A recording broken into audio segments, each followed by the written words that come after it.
Buenas a todos. En el día de hoy vamos a ver un tema corto y ya me pone un poco triste porque este va a ser el último tema que yo voy a tratar. No es el último tema que existe de vascular, pero es el último tema que yo voy a tratar hoy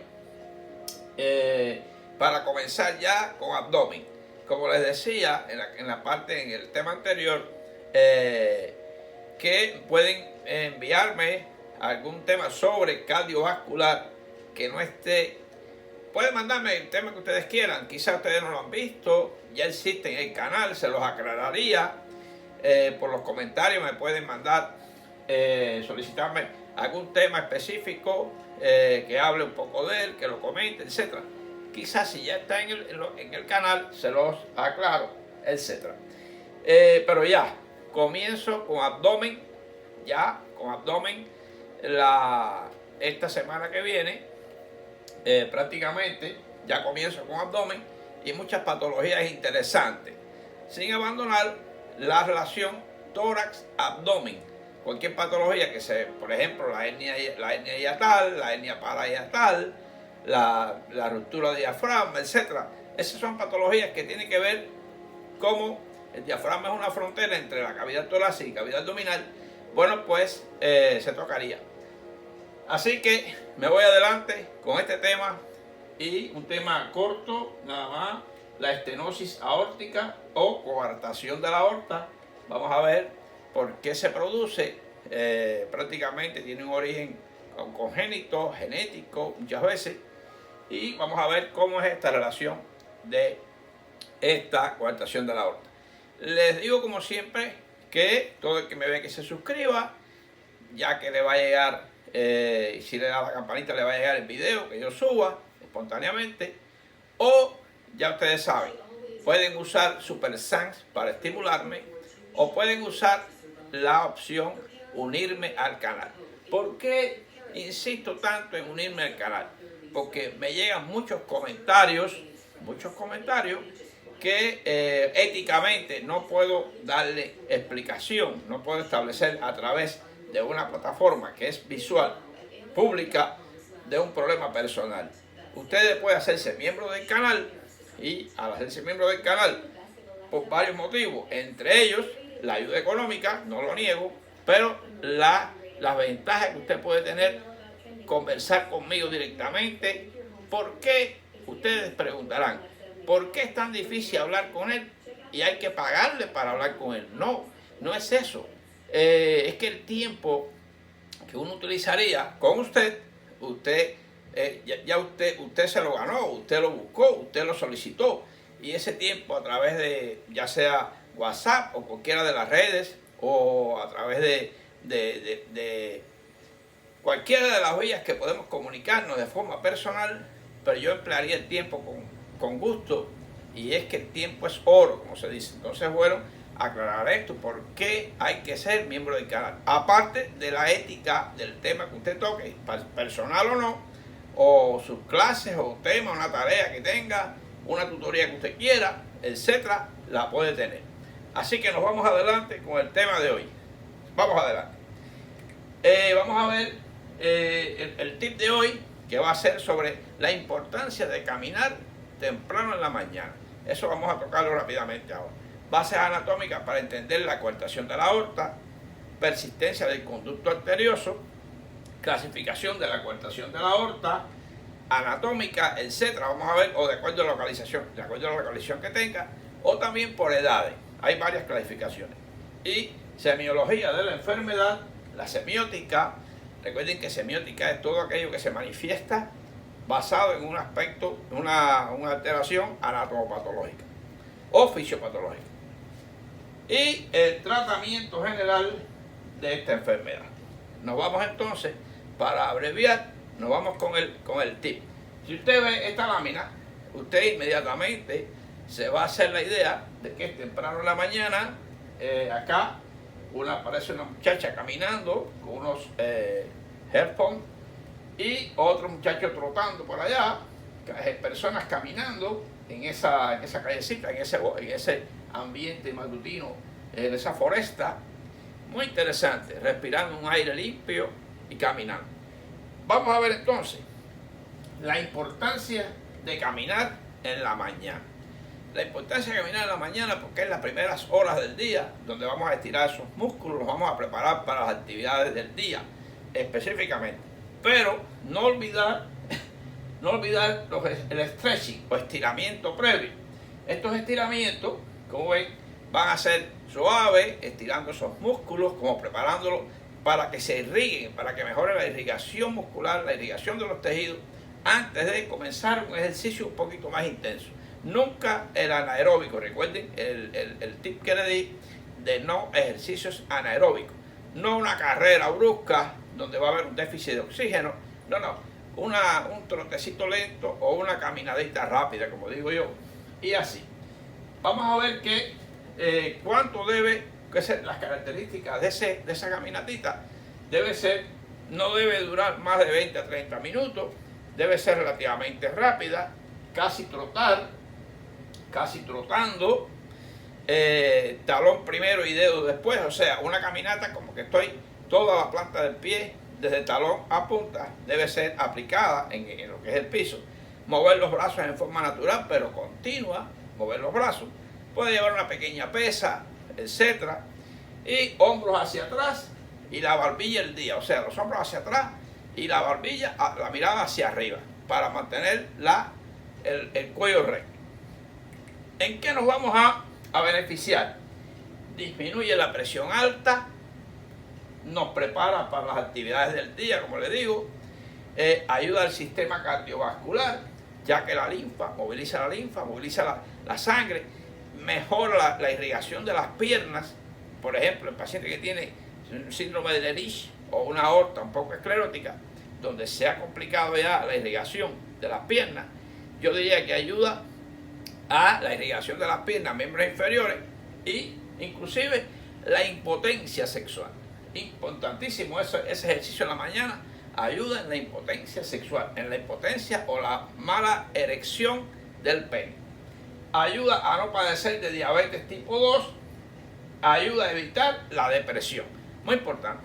La depresión, sales a una actividad, puede ser que conozcas a unas personas, hablas con personas, etcétera, te reúnes y esto te saca de ese ambiente enredado entre cuatro paredes de tu casa temprano en la mañana y depende de la actividad laboral que tengas, etcétera. Pero bueno, esto es increíble.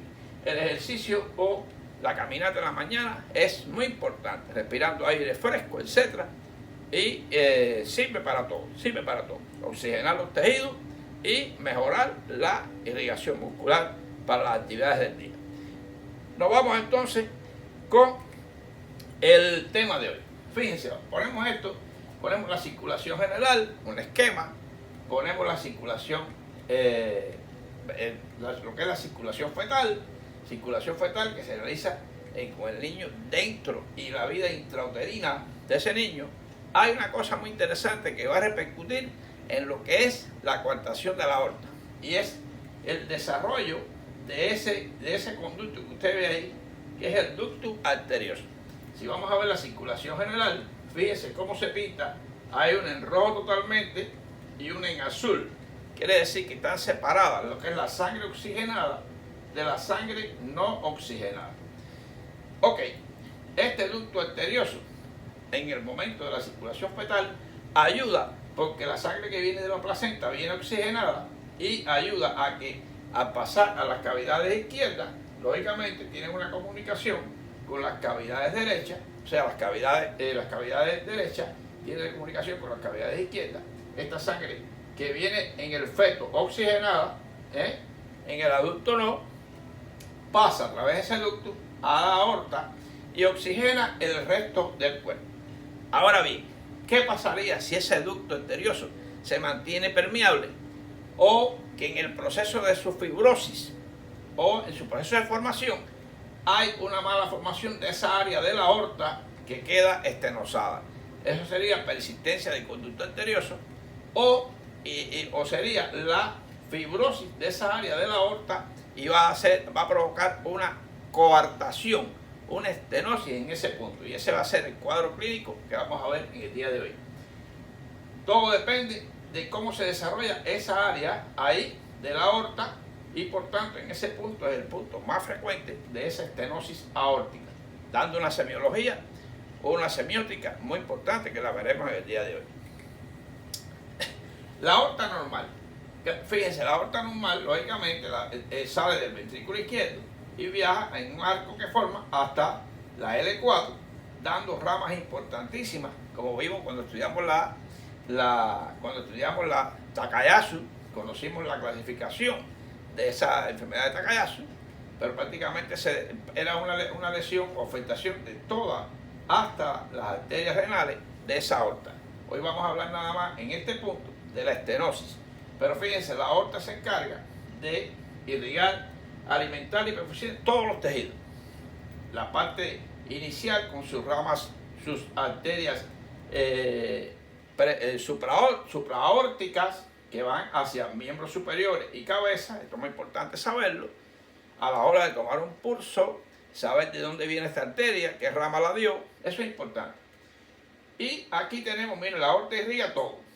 Lo que quiere decir que ante un proceso de aneurisma o estenosis en un punto por aquí aproximadamente, ya de ahí hacia abajo todo lo que irriga se va a ver afectado. Y se mantiene un poquito de hipertensión en la parte que hasta llegar ahí irriga. Hay hipertensión, pulsos un poco más fuertes, etc. Eso lo vamos a ver en el día de hoy, la semiología de esto.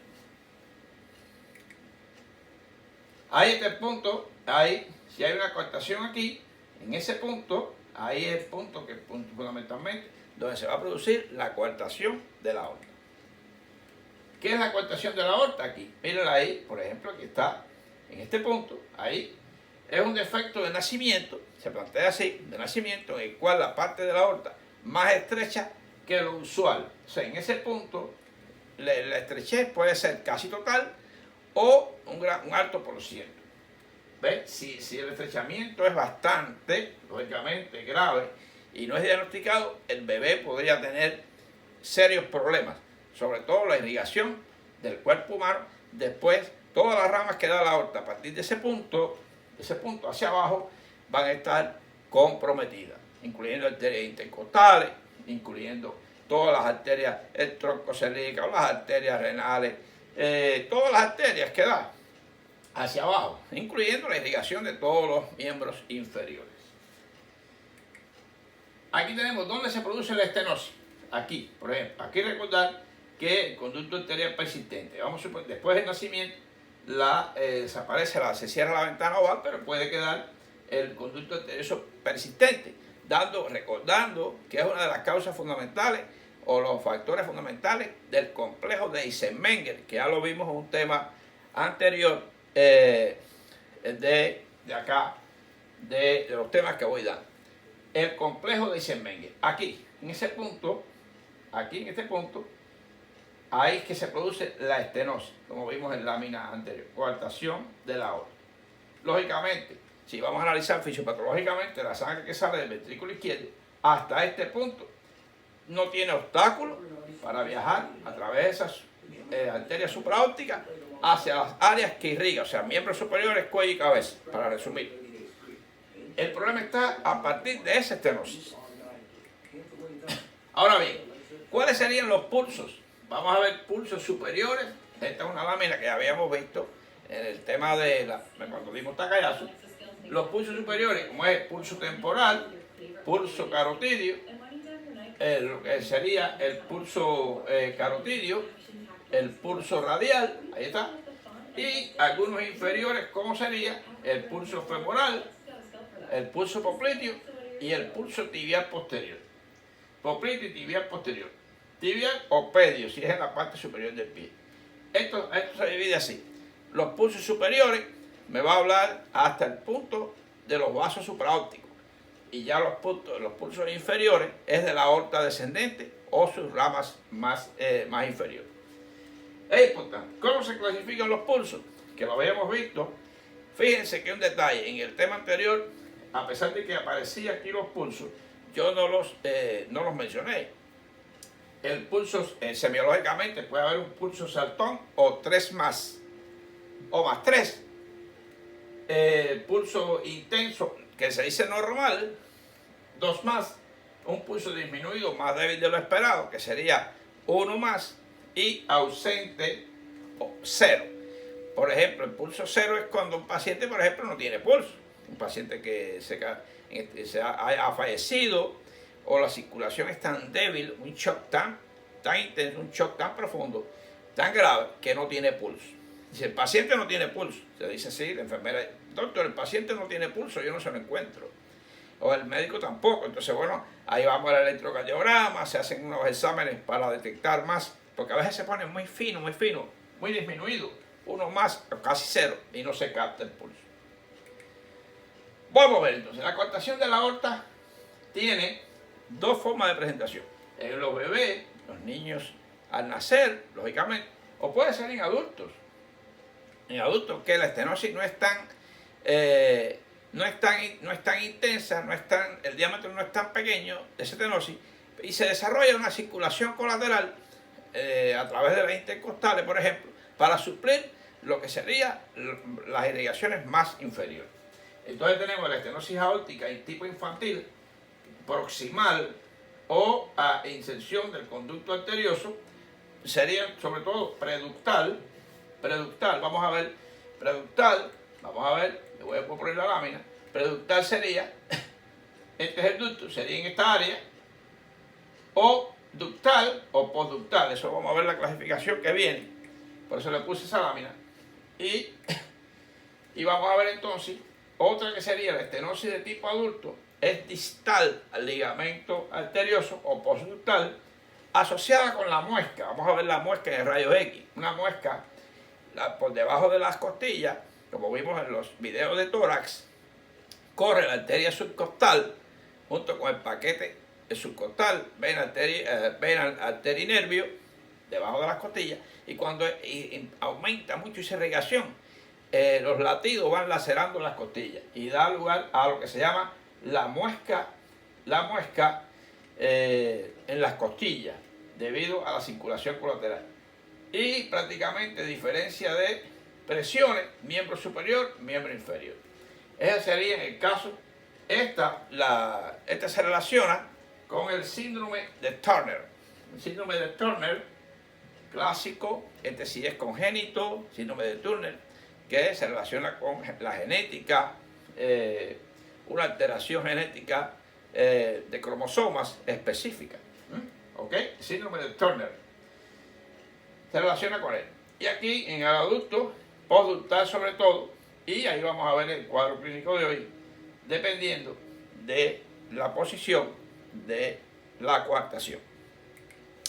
Ok, la coartación de tipo anatómica sería preductal, cuando es preductal, o postductal.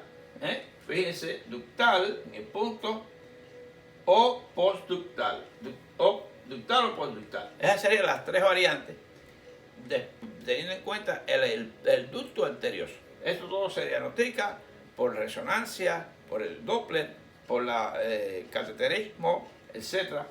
CT, scan, todo eso. Vamos a ver entonces la semiología de la coartación de la aorta. Va a ser un niño irritado, mucha irritabilidad, quizás hay alteración, hay aumento de la presión, sobre todo la parte superior, los brazos supraórticos, hay palidez y sudoración en la parte inferior del cuerpo, lógicamente, respiración pesada y rápida, alimentación insuficiente y poco aumento de peso, hay un retardo postoestatural, lógicamente, las piernas frías, falta de pulso disminuido en los pies, en la parte, sobre todo la parte inferior, sudoración y pulso disminuido hacia la parte más inferior. Recordar que si la estenosis está por aquí, todo lo que la aorta debe garantizar su irrigación de ahí hacia abajo está comprometido. Por eso aquí tenemos, por ejemplo, aquí encontraríamos en lo que es la temporal, la carótida y prácticamente aquí braquial o radial un pulso más 3. ¿Por qué decir? Debía ser más 2, que es saltón normal, pero no, está aumentado porque está aumentada la presión. La presión se diferencia, fíjense que el saltón en la parte de los brazos y débil en las piernas. la presión arterial, como es lógico, de los brazos, significativamente mayor que las piernas, como es lógico. Por ejemplo, en los brazos sería una presión de 130,90 y en los miembros inferiores de 100,60. O sea, una presión baja o menos, coincidiendo con los pulsos. Mire la disminución de los pulsos, prácticamente femoral más 1, popliteo más 1 y pedio o tibial posterior más 1, o muchas veces 0, más distal. Quiere decir que esto es una enfermedad donde se compromete la perfusión. ¿Por qué? Porque no hay una llegada de sangre adecuada. Eso trae entonces cambios en la piel, en un paciente con más cronicidad de esta lesión. Esto es muy importante, es un tema bastante bonito, corto, nada más con decir que cuál es el problema en la distribución de la perfusión sanguínea, cambio de presiones, cambio de pulso, ya prácticamente ese es el cuadro clínico fundamental. Y se le suman otras cosas como el problema de la alimentación, sudoración, etcétera, palidez, irritabilidad en el niño, sobre todo si es un niño. ¿Qué resultados fisiopatológicos ocurren? Es más o menos la misma explicación que el cuadro clínico. Sería presión arterial alta en los brazos, diferencia de presión entre brazos y piernas, lógicamente, pulso débil o retrasado en las piernas. Esto es un resumen casi de lo anterior. Sonido sibilante causado por un flujo sanguíneo más rápido. Esto sería un soplo. Un soplo dice soplo cardíaco, en realidad es un soplo aórtico. Se dice soplo cardíaco porque casi se oye en esa zona. Se dice soplo cardíaco o soplo aórtico, fuerte. Sobre todo sistólico siempre, nunca diastólico, lógicamente, porque la sangre en ese punto de la aorta simplemente avanza en la sístole. Nunca, no tiene como en las válvulas cardíacas un retorno que sería diastólico. No. O sea, siempre va a ser en el momento de la sístole, es que se oye más ese soplo en ese punto exactamente. Muy importante. ¿Cómo se diagnostica? Bueno, se diagnostica con el ecocardiograma transtorácico o el electrocardiograma. Va a haber hipertrofia del ventrículo izquierdo y otras alteraciones. Es posible que se capten esa diferencia de volúmenes que trae esa recarga valvular sigmoidea de la aorta, etc. Rayos X de tórax, todo esto lo vamos a ver cada uno por separado. El MRI, la Magnetic Resonance Imaging, el MRI, la TAC, la tomografía axial computarizada, el angio CT, como les decía, el angio de la aorta, ¿ve? A través de la femoral, y cateterismo cardíaco. Esto es muy importante. Estas son las pruebas fundamentales que se hacen ya prácticamente, incluso se diagnostica intraútero con avances técnicas imagenológicas avanzadas. Se diagnostica ya que este niño va a nacer con ductus prácticamente, probablemente con una estenosis aórtica, porque el desarrollo del ductus arterioso conlleva a una estenosis localizada, etc. Ok, rayos X de tórax. Aquí está, fíjense, este rayo X de tórax normal. Miren aquí, ahí están las muescas. Miren las muescas, que es el signo de Roessler. El signo de Roessler no solamente se ve en la coartación de la aorta, se ve en muchos temas, estenosis de la aorta, etcétera. Todas las causas que den aumento de la circulación colateral, tumores mediastinales, etcétera. Lo que es el síndrome de la cava superior, lo que es el síndrome de la cava superior, todas tienen el signo de Roessler, pueden tener. La muesca costal, circulación colateral, esta que está aquí, por la obstrucción aquí. Miren como aquí el botón aórtico prácticamente, miren aquí está desarrollado el botón aórtico y ahí no se ve. Ahí están las muescas en la subcostal, ahí están las muescas. Esta es la muesca costal, que se ve en un signo de radiológico de esto cuando es más crónico, cuando se ha desarrollado una circulación colateral fuerte. Ahí están las flechitas señalando la muesca costal, signo de Roessler. Pueden buscar que hay como 5 causas del síndrome de Ressler. Bueno, el ecocardiograma transtorácico, ¿ves? Prácticamente o transesofágico, también un niño no se hace, no se va a hacer transesofágico, pero bueno, el transtorácico se puede ver, miren las imágenes, cómo se ve la estenosis, en este caso asociada la resonancia nuclear magnética con la estenosis de la aorta. Ahí se ve en el ecocardiograma transtorácico, se ve la estenosis de la aorta. El MRI se va a ver, miren aquí, ahí está la estenosis. Esta sería prácticamente postductal, miren aquí, ahí está. Aquí estamos hablando de una TAC, en la TAC, ves prácticamente, ahí está la estenosis, ahí está toda la columna vertebral, el arco de la aorta, esto forma una vista lateral, aquí está el arco, ya aquí dio los vasos supraópticos, supraaórticos, ahí está. Aquí está el angio-CT comparado, mírenlo ahí, el angio, aquí está, el angio se parece mucho a la TAC.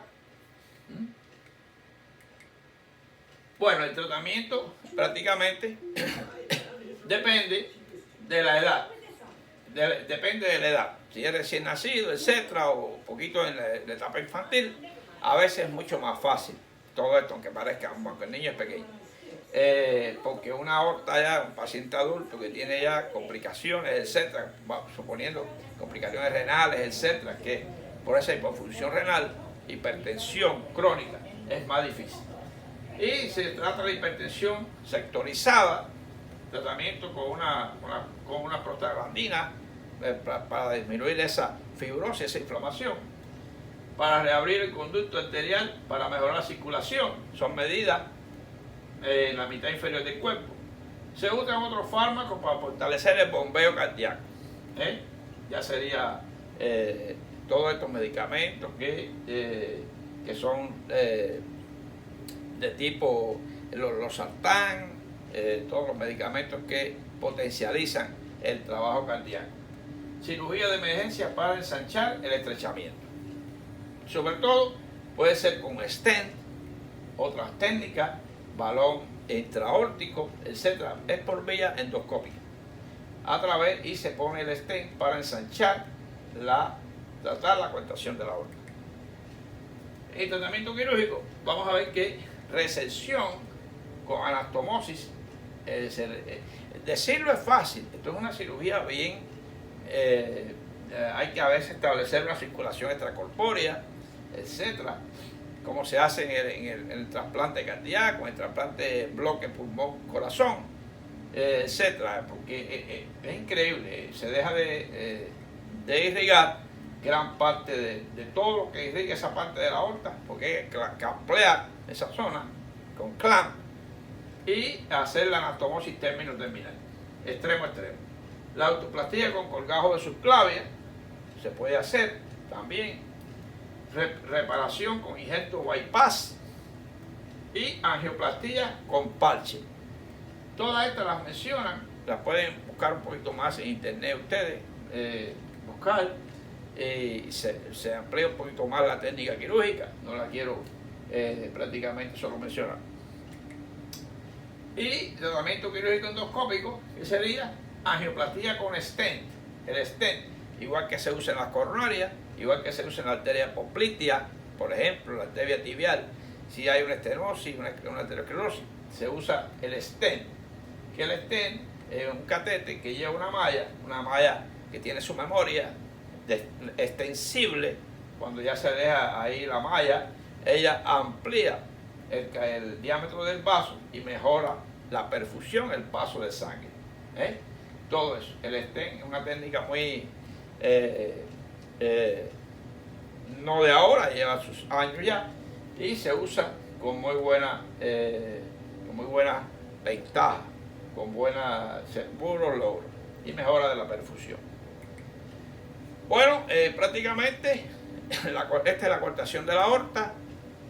Voy a extrañar las patologías cardiovasculares porque cuando pase a abdomen son otros, cambia un poco el tono las patologías son diferentes, un poco más metabólicas, cuando se estudie hígado, cuando se estudie vaso, cuando se estudie estómago, las úlceras, etcétera.